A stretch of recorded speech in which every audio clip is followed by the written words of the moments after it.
if I say the words Les Misérables, what immediately flashes into your mind? Oh, probably the barricades. You know, the barricades in the streets of Paris? Right, right. The French Revolution, or more accurately, the June Rebellion of 1832. And, of course, a desperate man stealing a loaf of bread to feed a starving child. Exactly. Or maybe you just picture, I don't know, a relentless police inspector hunting a fugitive across decades. Yeah, or just hearing the music from the Broadway show in your head. Totally. I mean, it is universally understood as this sweeping, monumental 19th century epic, right? Right. All about social injustice, crushing poverty, and human redemption. Yeah. But what if we've been reading it entirely wrong? Or at the very least, what if we've been reading it far too small? Yeah, exactly. What if Victor Hugo wasn't just writing a story about 19th century French politics? Yeah. What if he was actually hiding, like an ancient 2,000-year-old cosmic blueprint inside his novel? A literal step-by-step prison break manual for the human soul. Which sounds completely wild, right? Yeah. But welcome to today's deep dive. Our mission today is to explore this brilliant, incredibly high-level reading of Les Misérables as a profound Gnostic allegory.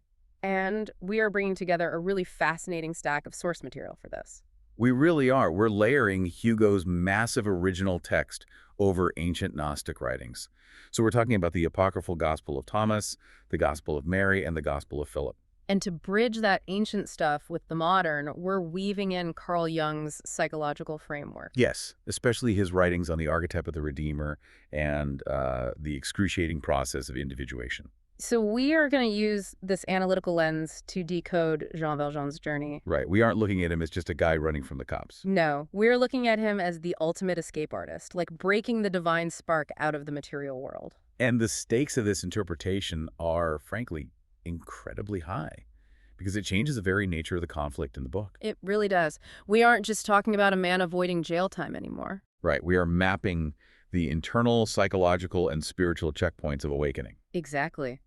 We're going to examine how a conscious soul navigates what the Gnostics called the Archontic maze. Which is a system deliberately designed to keep you asleep, compliant, and trapped. Always trapped. So I want to say this directly to you, listening right now. Whether you consider yourself deeply religious, strictly agnostic, an atheist, or, just a massive fan of classic literature. This deep dive is going to fundamentally rewire how you view the rules of the systems you live in every single day. Oh, absolutely. It's going to challenge how you perceive authority, how you define your own identity, and ultimately how you treat your own inner light. But to really grasp this allegory, we have to start by fundamentally defining the universe as the Gnostics saw it. Right, because their view of reality is basically the operating system that this entire story runs on. It is. So let's boot up that operating system. In classical Gnosticism, the fundamental belief is that the true highest God, the ultimate source of all things.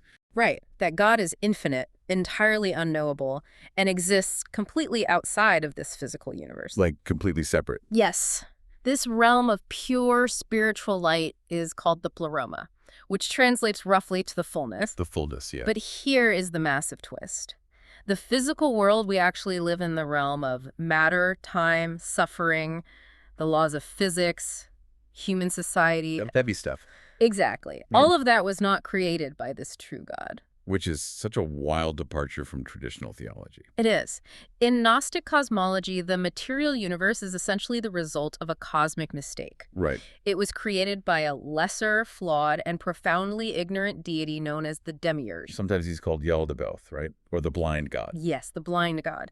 The Demiurge creates the physical universe, but because he is disconnected from the true light of the pleroma, his creation is heavy, dark, and fundamentally flawed. It's a realm of decay and punishment. Exactly. And crucially, the Demiurge believes he is the only God. He has no idea there's anything above him. None at all. He is completely blind to anything higher than his own material laws. And a dictator needs a police force, obviously.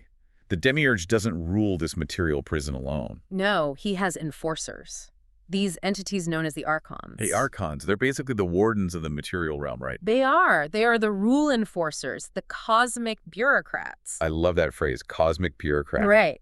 Their entire existence is dedicated to maintaining the system, enforcing the laws of the Demiurge, and above all, preventing anyone from realizing the truth and escaping.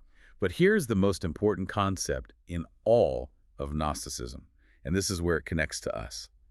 Human beings are not just biological machines made of the Demiurge's mud. No, trapped inside this heavy, dark, material prison of our bodies in this world is a divine spark. A divine spark. Yes, and that spark is a literal fragmented piece of the true, highest God from the Pleroma. It ended up trapped in the material world, but it really doesn't belong here. It's alien to this environment. Completely alien. It's a piece of pure light encased in dense matter. But because the material world is so heavy and so traumatizing and so overwhelming, the spark falls asleep. It suffers from a kind of cosmic amnesia. It completely forgets its royal divine origin, right?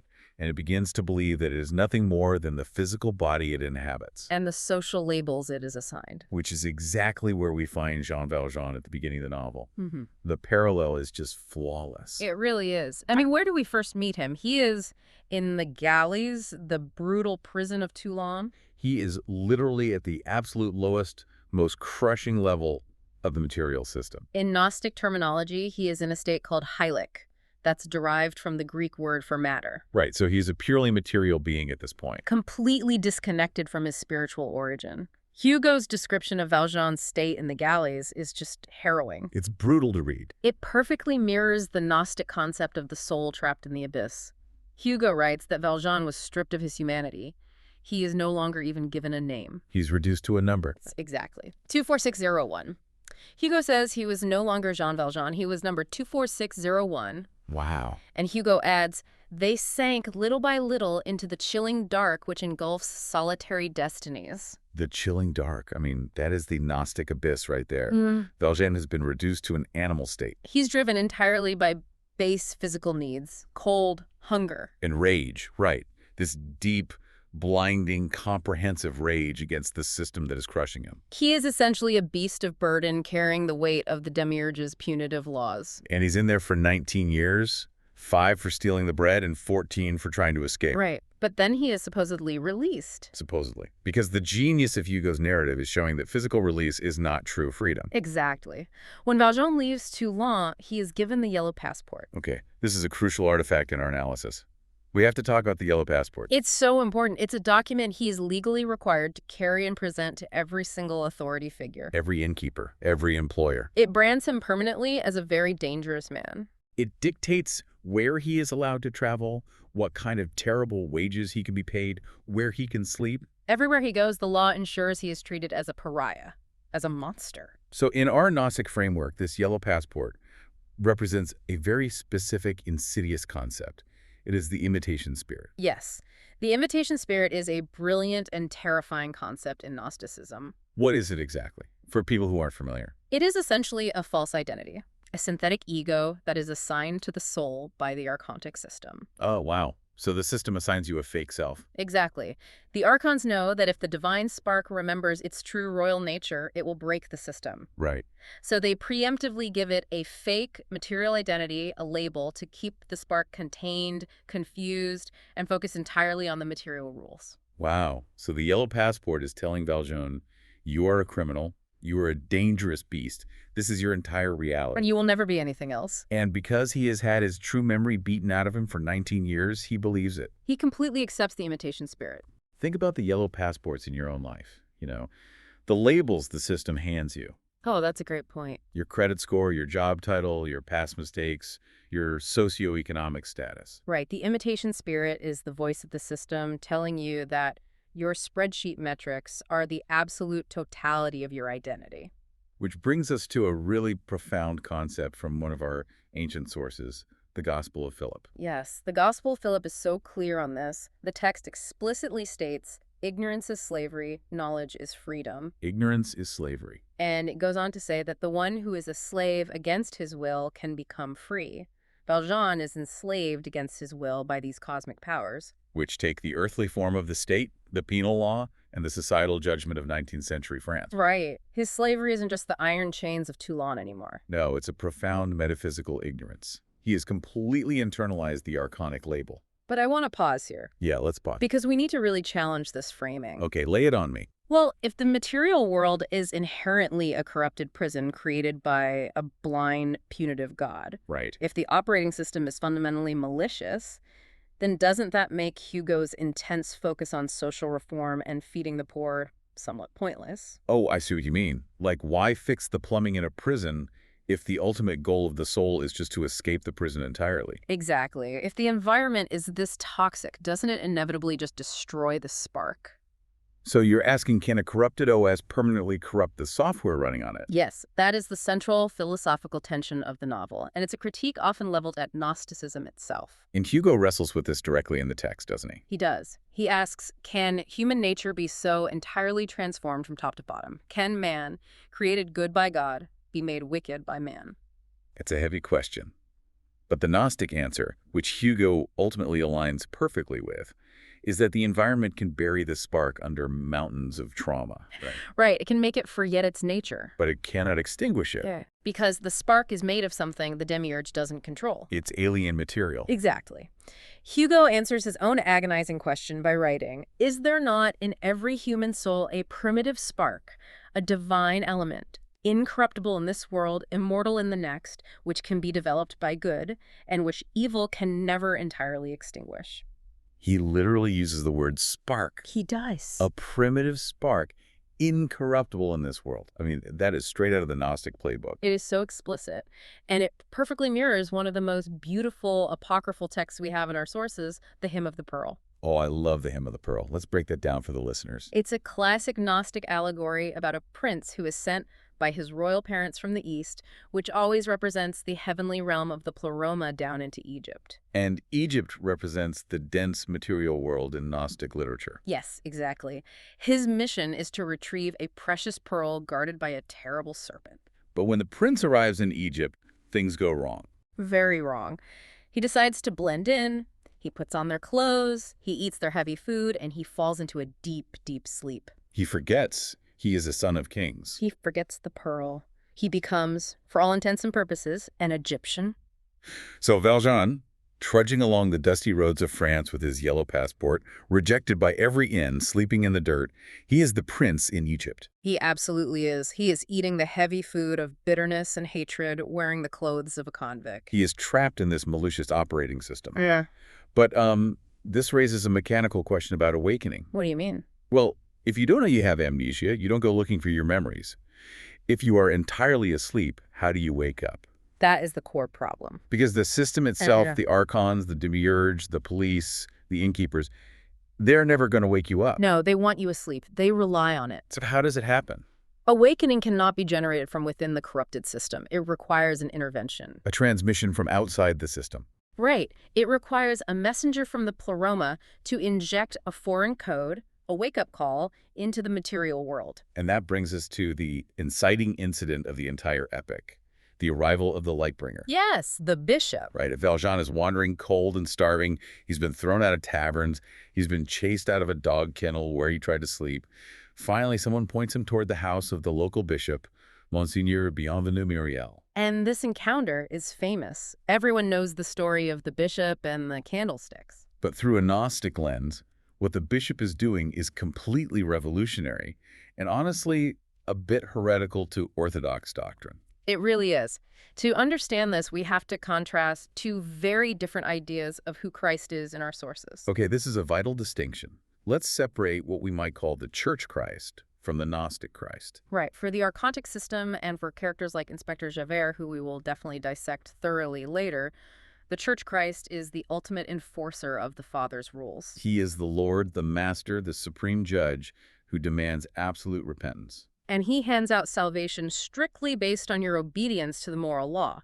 It is a very strict, hierarchical master and servant dynamic. Right. In that traditional view, you are a broken, sinful creature of the mud, and he's the distant perfection you have to beg for mercy. But the Gnostic Christ operates on a completely different frequency. Completely different. If you look at the Gospel of Thomas, Jesus doesn't present himself as a distant, terrifying God to be worshipped from afar. No, he presents himself as a twin, a peer, a messenger who comes solely to wake you up to your own inherent divinity. Yeah, in saying 108 of the Gospel of Thomas, Jesus says something incredibly radical.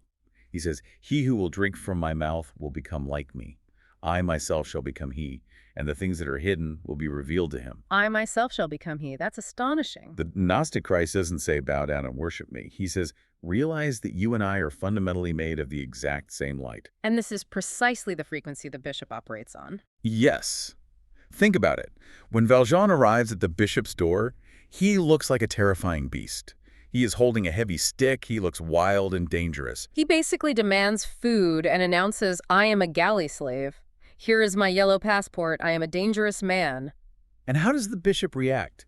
He doesn't give him a lecture on sin. He doesn't demand that Valjean accept a specific theological doctrine before he gets a bowl of soup. No, he simply tells his housekeeper to set another place at the table with the good silver. He treats this beast as an absolute equal. He calls him monsieur. Which confuses and enrages Valjean because it doesn't compute with the imitation spirit he has internalized. Right, it breaks his brain a little bit. And then Valjean does what the system has trained him to do for 19 years. In the middle of the night, he wakes up, he steals the bishop's silver plates, and he runs. He is acting on the pure Hellenic survival instinct of the material world. And the police, the literal agents of the Archons, catch him the next morning.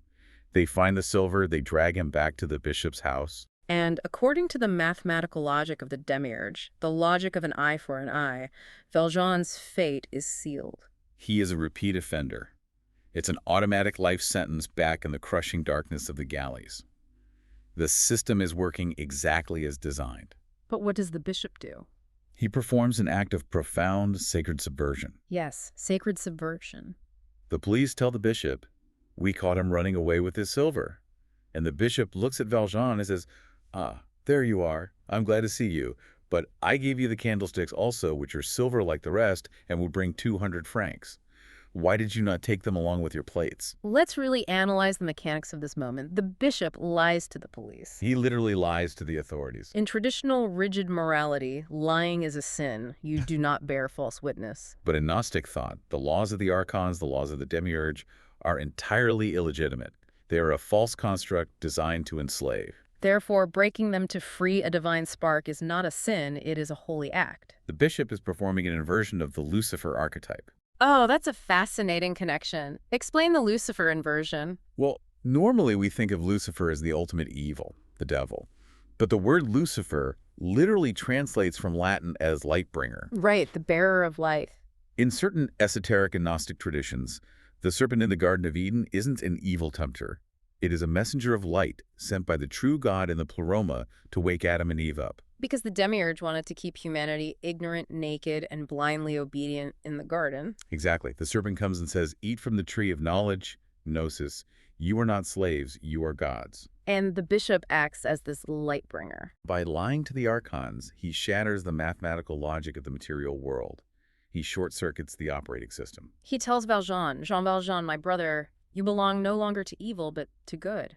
It is your soul that I am buying for you. I withdraw it from dark thoughts and from the spirit of perdition, and I give it to God.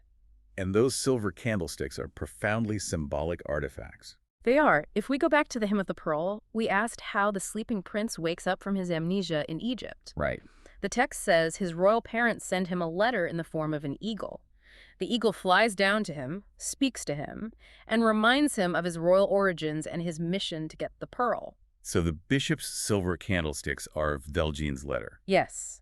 They are the physical transmission of gnosis. They are the tangible, blinding wake-up call that reminds him that his identity is not number 24601. But this is where I think people fundamentally misunderstand spiritual awakening. How so? We like to think of it as this peaceful, serene lotus flower moment. Oh, right, like a yoga retreat. Exactly. It's not a Disney movie ending. Valjean doesn't get the silver, hear a choir of angels, and walk off into a peaceful sunset. Not at all. The actual psychological reality of receiving gnosis is absolute terrifying agony. Let's look at the Gospel of Thomas, saying 2. Jesus said, let him who seeks continue seeking until he finds. When he finds, he will become troubled.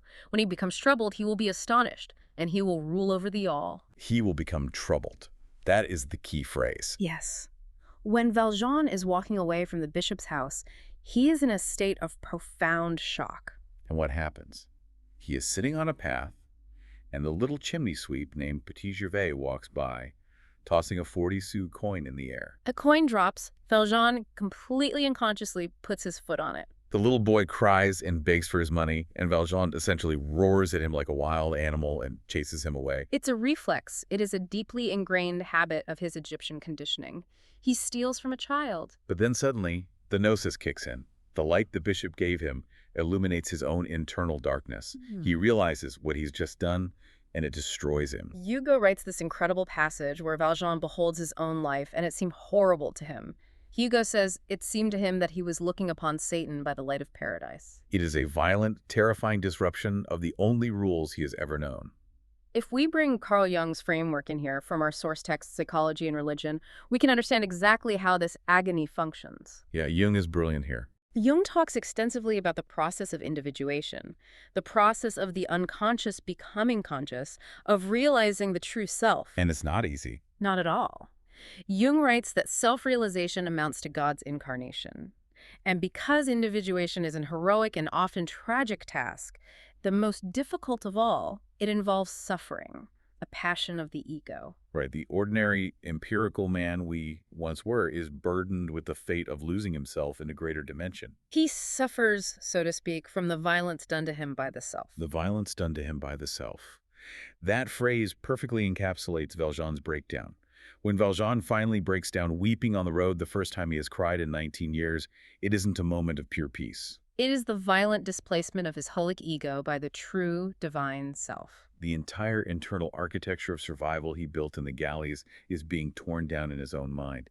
He is experiencing the trouble that precedes the astonishment. And this realization is crucial because it tells us that awakening is not a singular event. It is a grueling, continuous process. The soul doesn't just wake up from the Demiurge's matrix and instantly teleport back to the pleroma. It wakes up, realizes it is in a prison, and then it has to actually navigate its way out. It has to walk past the guards. Which brings us to the structural genius of Hugo's novel and how flawlessly it aligns with Gnostic cosmology, because the rest of Valjean's life is exactly that, navigating the guards. In the Gospel of Mary, which was discovered in the Berlin Gnostic Codex, we get an incredibly detailed, esoteric description of this exact escape process. Right. In the text, after the crucifixion, the male disciples are terrified and weeping.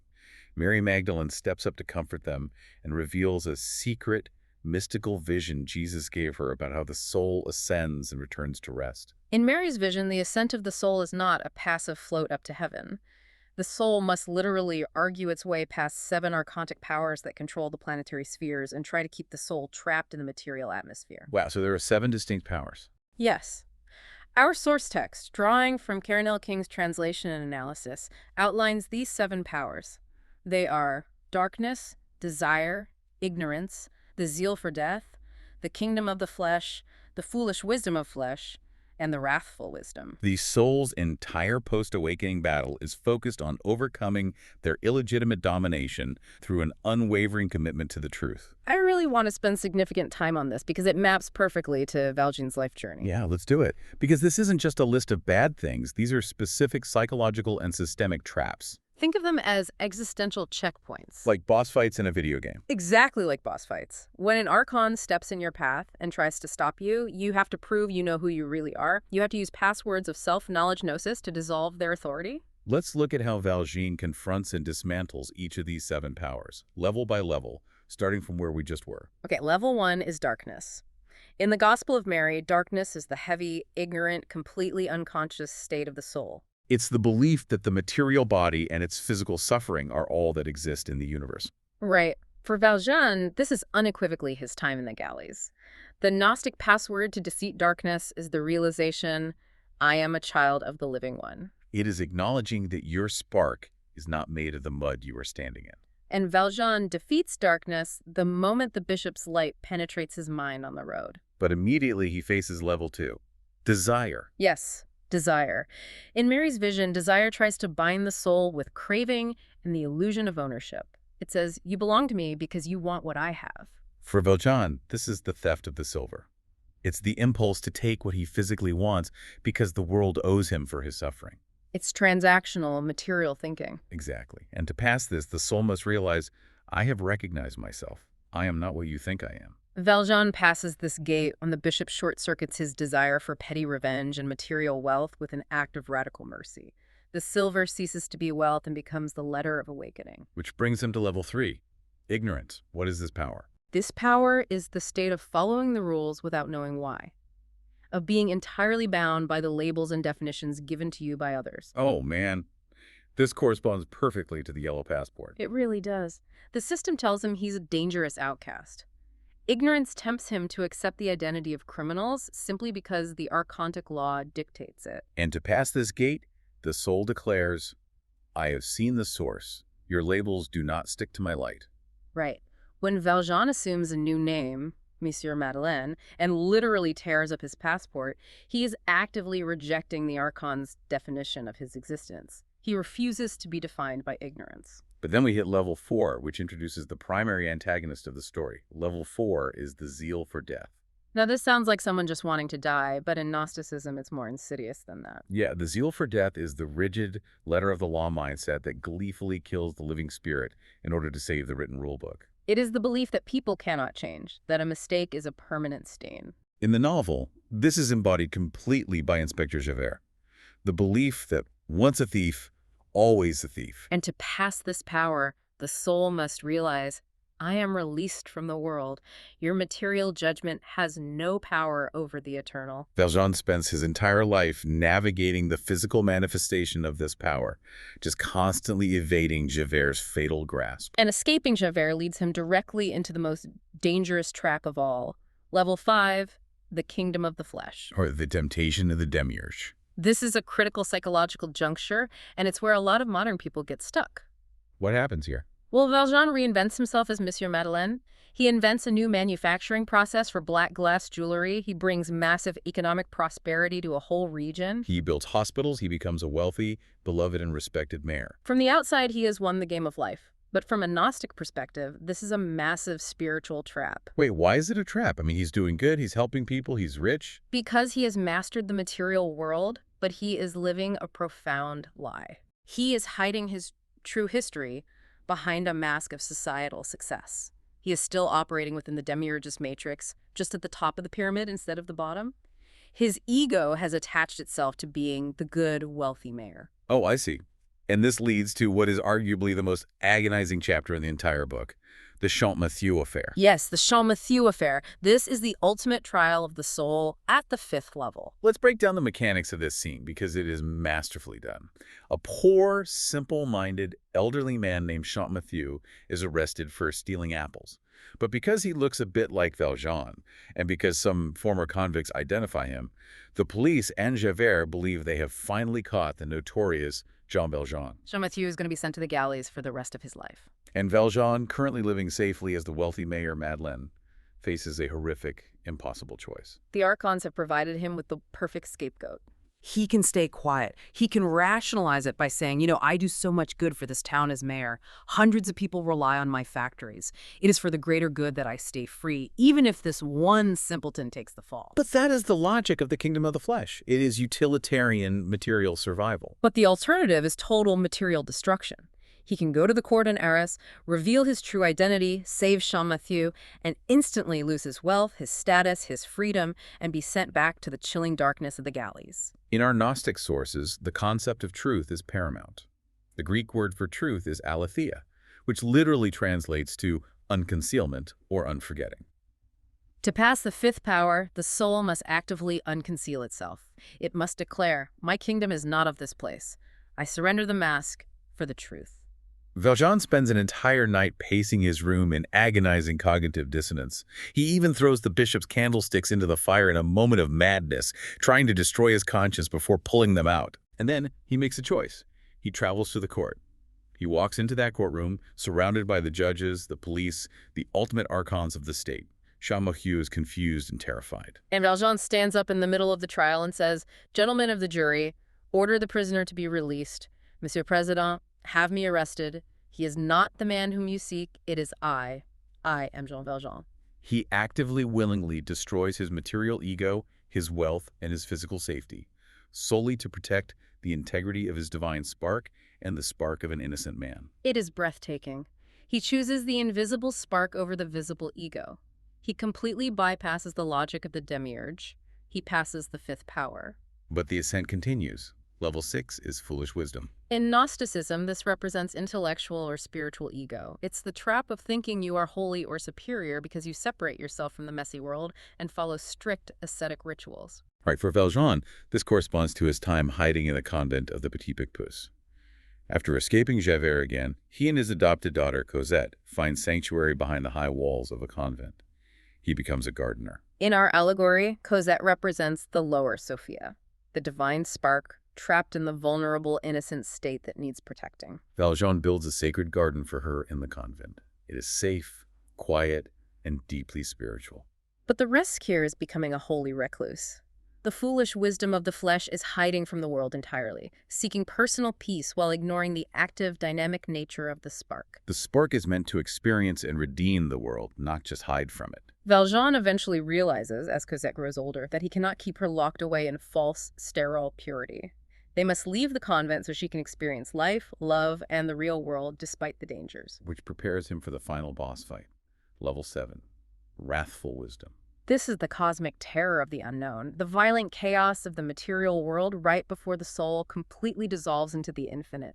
In the novel, this is the June Rebellion, the descent into the sewers and the crossing of the barricades. Valjean literally descends into the bowels of the earth, the dark, labyrinthine, filthy sewers of Paris to save Marius, the young revolutionary that Cosette loves. He is navigating the literal physical refuse, the excrement of the material world, carrying the unconscious Marius on his back through waist-deep muck, hunted by the police above.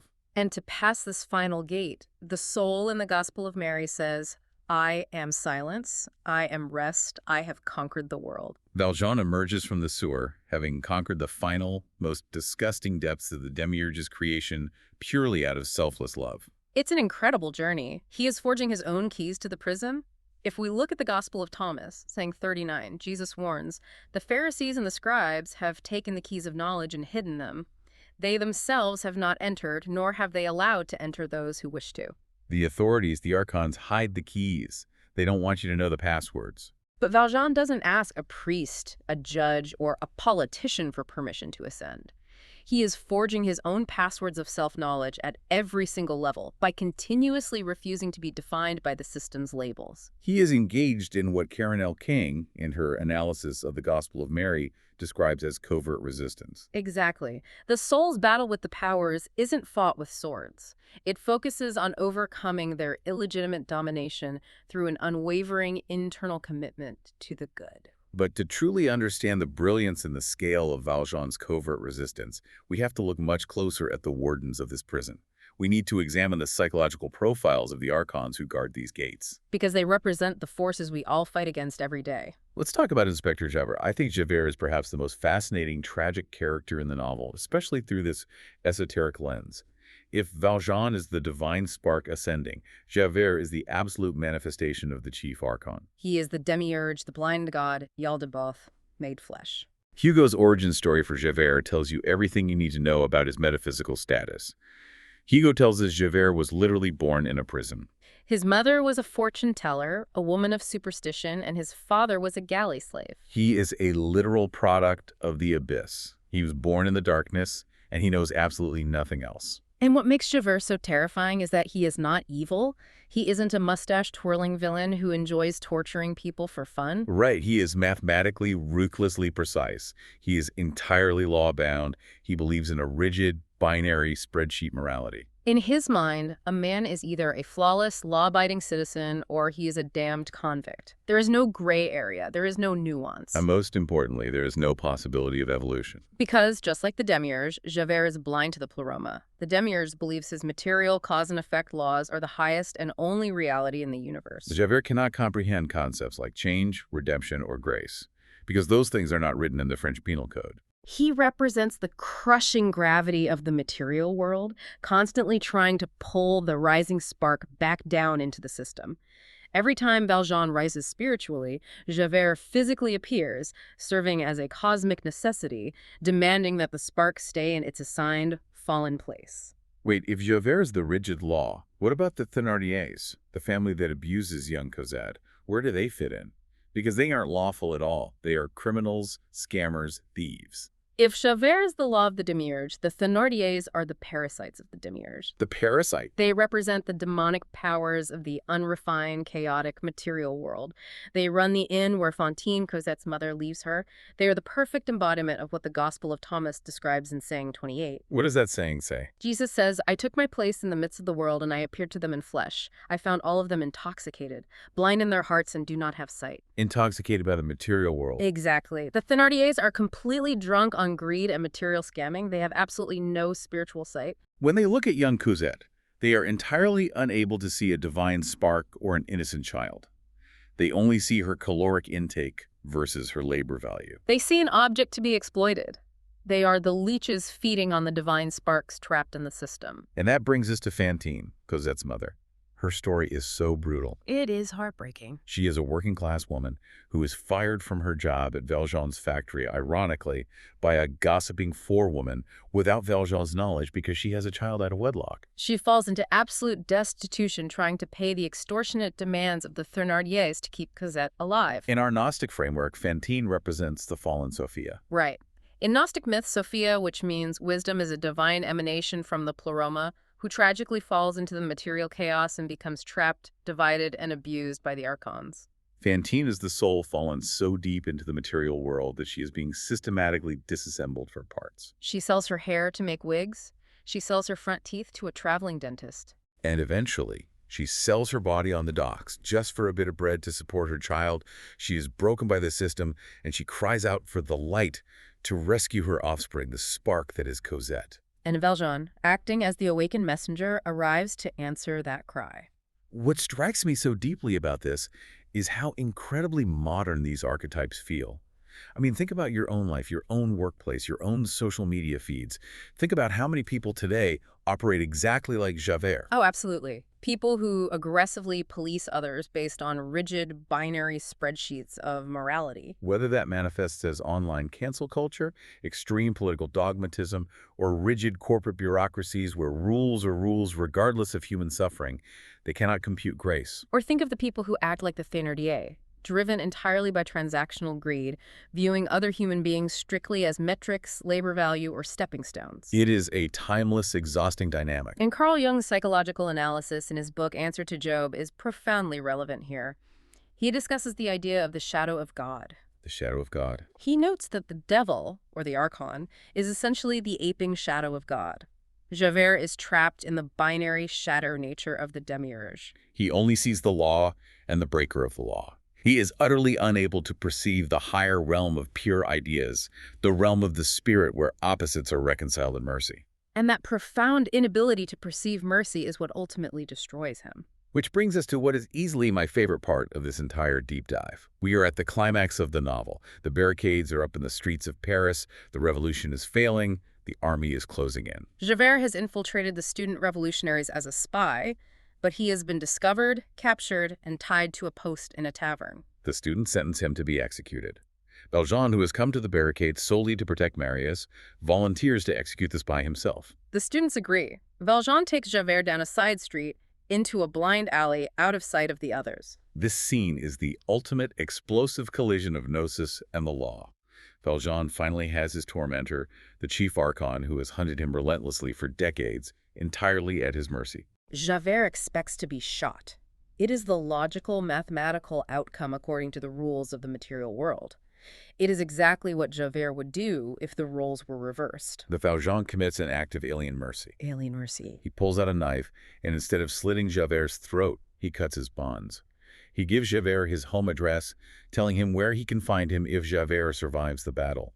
He fires his pistol into the air to fake the execution for the students, and he sets Javert completely, unconditionally free. And we have to understand how this breaks Javert. This act of mercy does not exist in Javert's code. It is an alien frequency transmitted directly from the Pleroma, completely bypassing the Demiurge's operating system. Javert's entire universe, his fundamental psychology, is built on the premise that a convict is irredeemable, malicious, and fundamentally evil. When Valjean shows him absolute self-sacrificial mercy, it creates a literal, catastrophic system error in Javert's mind. It is exactly like a computer virus of grace, melting a rigid, impenetrable firewall. Think about the cognitive dissonance. Javert is thrown into a terminal existential crisis. He realizes that mercy is a higher power than the law. But because Javert is the law, because his entire identity is the imitation spirit of the Demiurge, he realizes he can no longer exist in a universe where the law is subservient to grace. If he arrests Valjean now, he is a monster, betraying his savior. If he lets Valjean go, he is a traitor to his god, the law. Hugo's description of Javert's internal crisis is one of the greatest psychological breakdowns in literature. He writes that Javert saw two roads before him, both equally straight, but they went in opposite directions. For a man who had only ever known one straight line, this paradox shatters his psyche. He realizes that society was not everything, that there was something beyond the penal code. The absolute certainty of his worldview dissolves. So Javert walks through the dark streets of Paris, he goes to a bridge over the turbulent river center, and he throws himself into the rapids. He commits suicide. Now, traditionally, in a standard literary analysis, this is read as a tragic failure.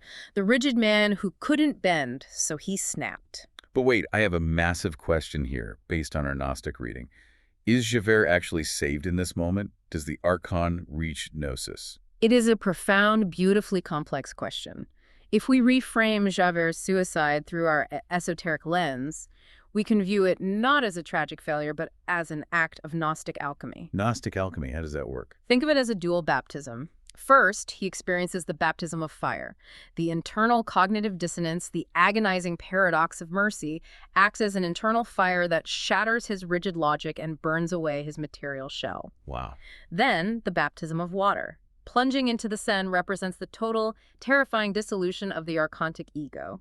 Are we saying he had to break his physical vessel because it was literally too small, too rigid to hold the new infinite light that Valjean had just injected into him? Precisely. And this aligns perfectly with a specific school of thought in our sources called Valentinian Gnosticism. What's their view?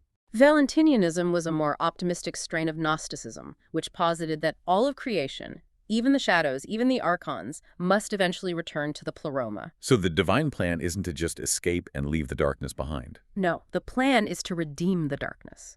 Valjean doesn't just save a man's life in that alley, he redeems the darkness itself.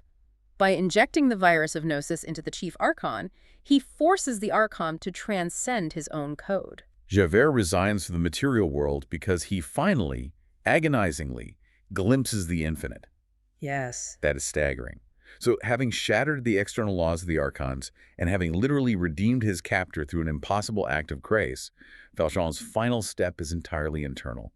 The barricades fall, Valjean rescues Marius through the sewers, and eventually Marius recovers and marries Cosette. Valjean is now an old man, and his external battles are over. But the inner battle remains. To understand this final stage, we turn heavily back to the Gospel of Thomas, saying 3 states, the kingdom is inside of you and it is outside of you. We see this profound contrast perfectly between Javert and Valjean.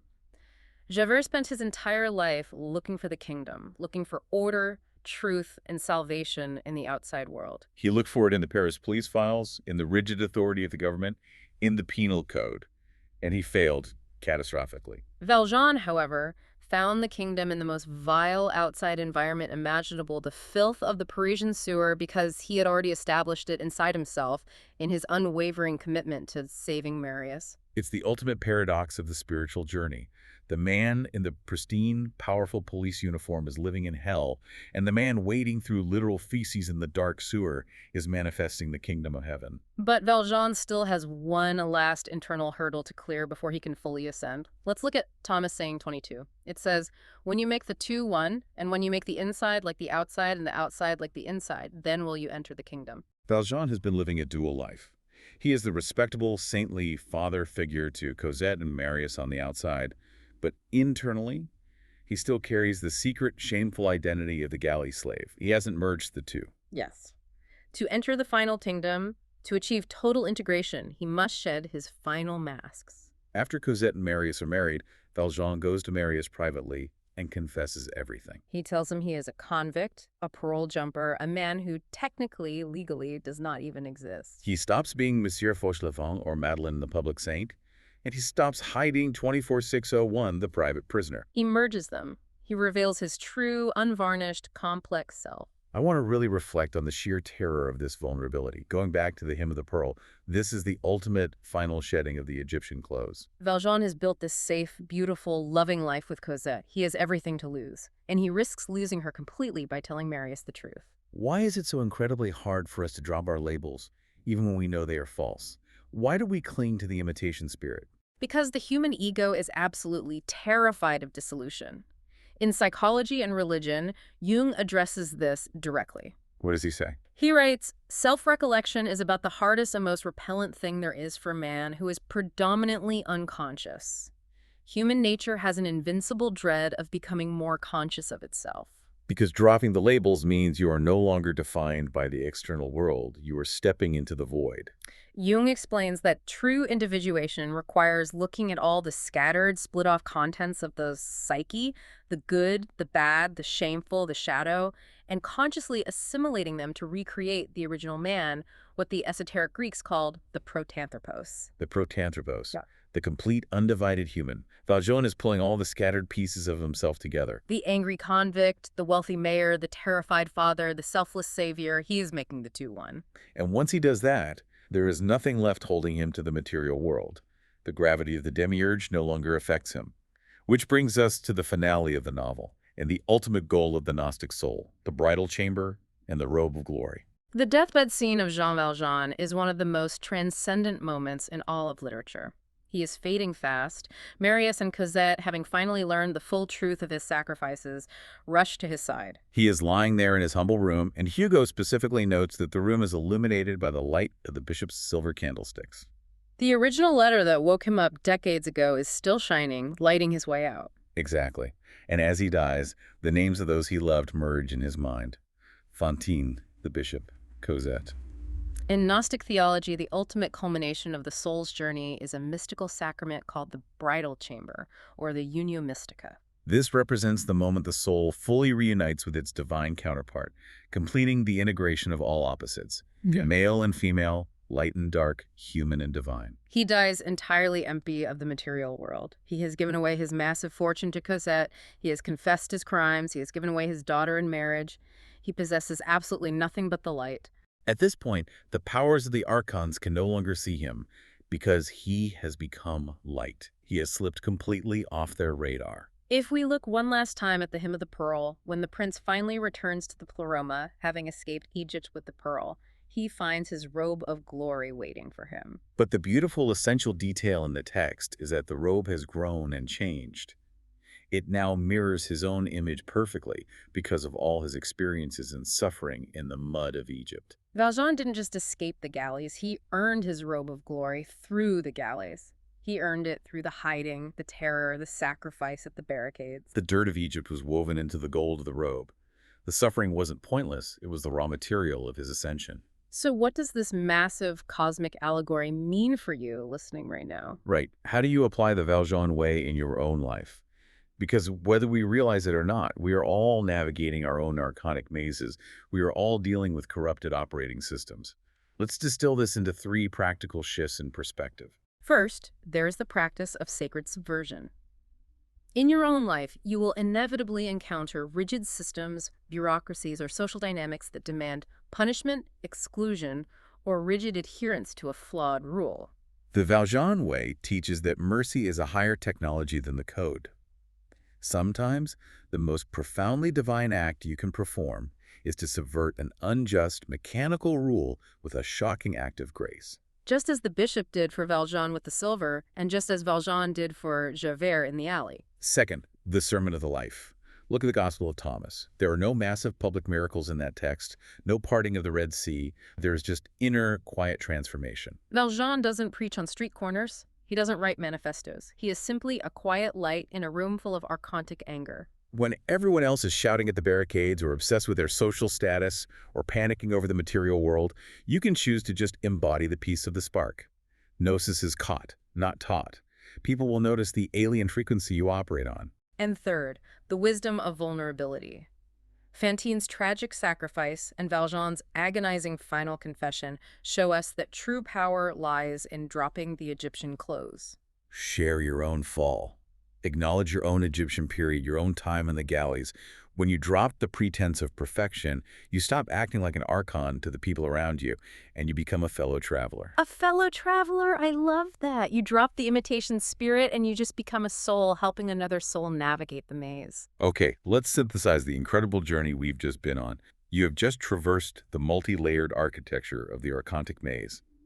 We started in the heavy, crushing darkness of the galleys, where the human soul was reduced to a mere number by the Demiurge system. We watched the dormant spark get ignited by the Lightbringer's silver. We tracked the agonizing ascent of the soul as it argued its way past the powers of desire, ignorance, and the rigid, deadly law of Javert. We witnessed the alchemical meltdown at the barricades, the descent into the sewers to save another, and finally the luminous arrival at the bridal chamber. We used the keys of ancient Gnosis, the hidden passwords of the soul, to unlock the cosmic map hidden inside Victor Hugo's masterpiece. It truly fundamentally recontextualizes the entire narrative. It elevates it from a purely historical story of social struggle to a timeless, epic manual of cosmic liberation.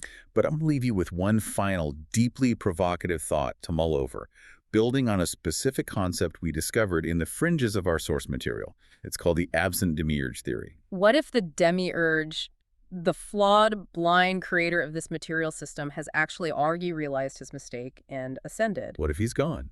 If that's the case, then the rigid systems, the hoarding billionaires, the dogmatic political leaders, and the unbending, cruel bureaucracies of our modern world are just ghost programs. They are Archons running a legacy code for a master that has already left the building. That is a staggering perspective shift. It means these oppressive systems are enforcing rules that have no actual cosmic backing anymore. They are just algorithms stuck in an obsolete, self-replicating loop. Exactly. And if that is true, then the world isn't just a prison you have to violently escape. It's an abandoned hospital you are called to heal. Your job isn't just to find your own divine spark and sneak out the back door while the world burns. Your job is to be the Valjean that provides the glorious, system-breaking contradiction. Your radical mercy, your terrifying vulnerability, your absolute refusal to play by the binary rules of the ghost programs that is the virus of grace. You are here to wake the Javerts of the world up from their obsolete code. By doing so, you become the Lightbringer for the Archons themselves. So, the next time you look at your life, your struggles, and the rigid systems that frustrate and crush you, don't just see the heavy mud of the material world. Look deeper. Read the secret map. Thank you for taking this deep dive with us today. Guard your spark, question the code, and keep seeking the light within.